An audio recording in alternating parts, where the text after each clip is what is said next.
Thank you so much. Shabbat Shalom. Happy Pride.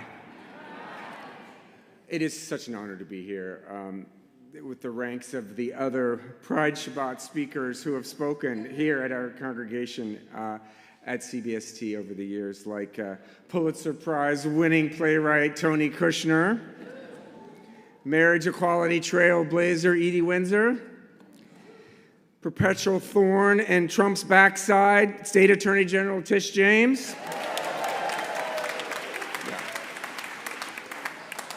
That woman is a walking applause line. Really, it's a little intimidating to follow in their footsteps, but I'm really proud to be here as your fellow congregant.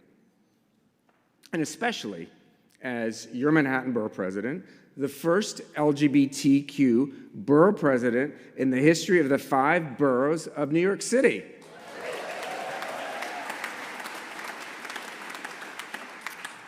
That we know of. And everyone is family here at CBST. Rabbi Werber, Cantor Rosen, Rabbi James, Senior Rabbi Emerita Kleinbaum, and her fearless labor leader wife, Randy. The fabulous music director, Joyce Rosenzweig, our president, Ivan Zimmerman, and the CBST Community Course. Thank you for everything you do. Okay, last night, I may have done one of the gayest things in my life. My husband David and I went to see Liza Minnelli's 80th birthday concert at Carnegie Hall. Anyone else go? Well, I have a truly terrific, absolutely true story from the Liza concert.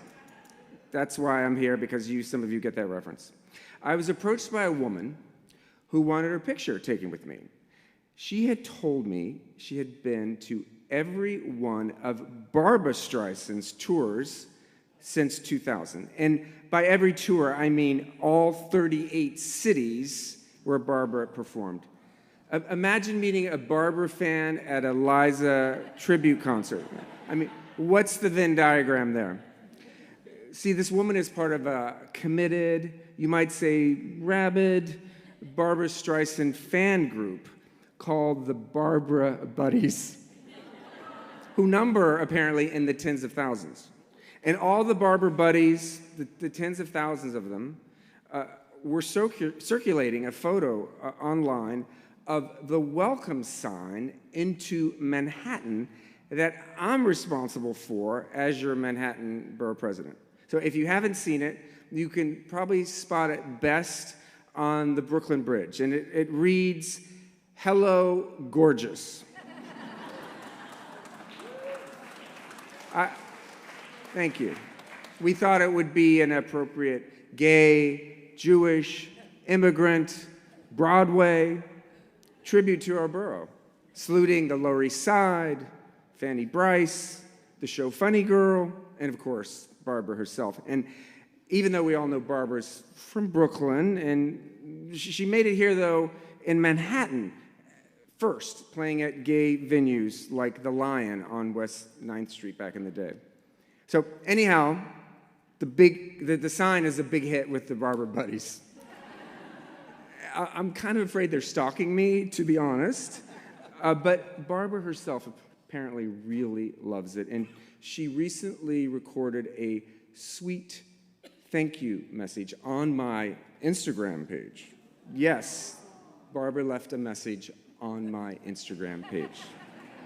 I have died and gone to gay heaven.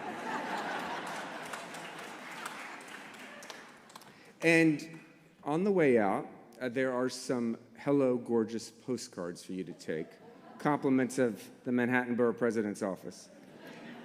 But as Borough President, beyond endearing myself to the Barbra Buddies, I've gotten to do a few good things along the way. I'm supporting arts and culture in Manhattan by committing the entirety of my capital budget, your tax dollars, $50 million, to arts and cultural institutions. And we're supporting the creation of new housing in Manhattan. We've already approved in my office, thank you, 1,600 new units of housing, 560 of which are permanently affordable. And thank you. And in this borough, we welcome the stranger and the immigrant. And we're opening the first Manhattan Immigrant Welcome Center at our Northern Manhattan office on West 125th Street.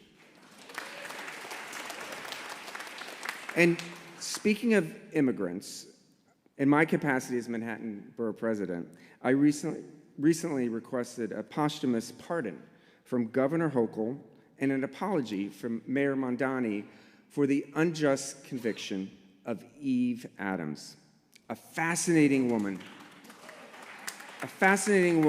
and lesbian Jewish immigrant who lived in Greenwich Village and was arrested in 1926 as part of a NYPD sting operation, convicted afterward of obscenity, and eventually deported to Europe, where she was later taken by the Nazis and murdered in Auschwitz-Birkenau.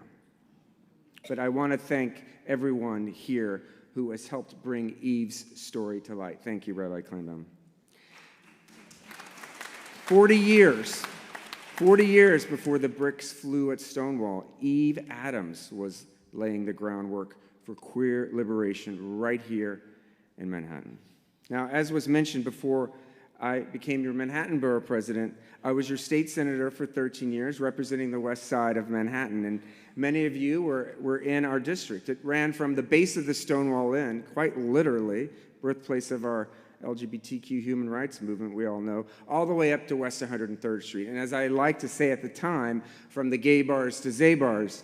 And I was really proud to pass those 426 bills during my time in Albany. And our 8-year-old heard that number recently and reminded me, it's quality, not quantity, that counts, Daddy. Yeah.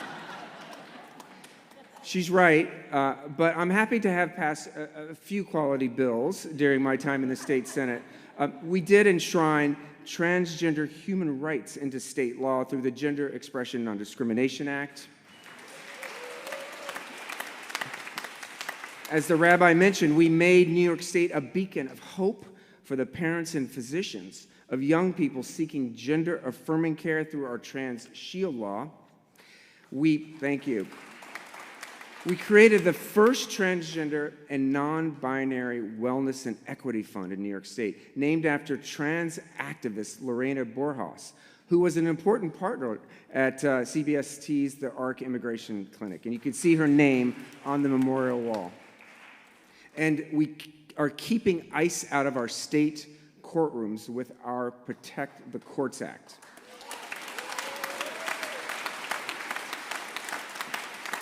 And I'm really proud that we have given terminally ill people the dignity and peace of mind they deserve by passing New York's Right to Die legislation, with the assistance of so many of you here in this room tonight. And we have allowed the survivors of child and adult sexual abuse the opportunity to seek justice against their abusers, like Jeffrey Epstein. And we banned LGBTQ conversion therapy. And we did it with my great friend, Assemblywoman Deborah Glick. And Deborah has been a mentor and an icon to so many of us in the state legislature. And we all know that she made history as the first LGBTQ person elected to the New York State legislature. That we know of. One bill I didn't pass was codifying Rabbi Kleinbaum's schmear rule into state statute. Dairy lobby got in the way. But I did want to call out and thank my dear husband, David Siegel. I think of him as the first gentleman of Manhattan. He thinks of himself as long long-suffering husband to Brad Hoylman-Sigal, and my own rainbow tots, Sylvia, who is here, and Lucy. Sylvia and Jewish are leaving for sleepaway camps in a few days. When David and I became dads, we stumbled upon that unexpected bonus package of being a Jewish parent. It's totally acceptable, in fact, encouraged, to send your children far away for the entire summer.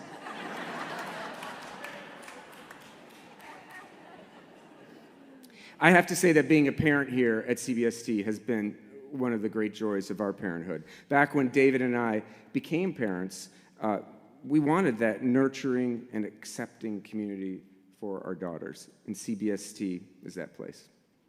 And David and I met over 30 years ago. We were married at CBST in 2013 when gay marriage first became legal. 20 years to the day after we met. We had our baby namings, of course, at CBST for Sylvia and Lucy. We had the memorial service for my mother at CBST, may she rest in peace. Our daughters, of course, as was said, have been both students at Lamud, and Sylvia had her bar mitzvah just 2 years ago. Lucy's bar mitzvah is in 5 years. And I know what you're thinking, have we booked a venue yet? But the point is that CBST is our home, and how lucky we are, and everyone in this room, to have a spiritual home where we're accepted for who we are, no matter what our family looks like or who it consists of.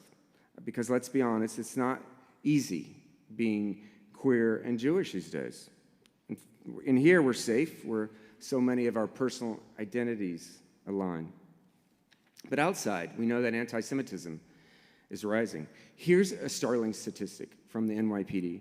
In New York City, an anti-Semitic incident occurred, on average, every day in the year 2025. And outside these doors, violence against the LGBTQ community is at an all-time high. Since Trump was elected, attacks on the transgender community have not only skyrocketed, but have become central to his governing philosophy. Over the past 5 years, a wave of discriminatory laws attacking the gay and trans community have been introduced in over 1/2 of state legislatures.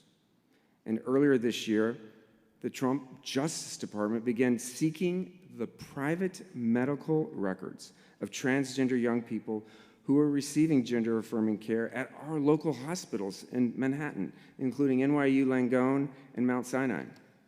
And I'm proud that our Trans Shield Law has given families and their physicians crucial time to defend themselves against the Trump DOJ. And just this week, thanks to lawyers from Lambda Legal and other advocates, just this week, a federal judge in Manhattan ordered the Trump administration to stop their illegal and cruel fishing expedition for children's private medical documentation. A big win. But that Trump transgender derangement syndrome extends all the way to Stonewall. Last year, the Trump administration erased all references to transgender people on the Stonewall National Monument website, including shortening the acronym from LGBTQ+ to LGB. And of course, as I'm sure many of us recall, on February 10th of this year, the Trump administration took down the pride flag from the Stonewall National Monument. I mean, if you can't fly the pride flag at Stonewall, where on earth can you fly it? So we had to re-raise that flag. And on February 13th, that's exactly what we did. We raised the flag with a group who included elected officials and community members and congregants and advocates in defiance of the federal government. And following that, again, our queer lawyers from Lambda stepped in, Trump blinked, and our community won a legal settlement from the federal government. Our pride flag continues to fly at Stonewall today.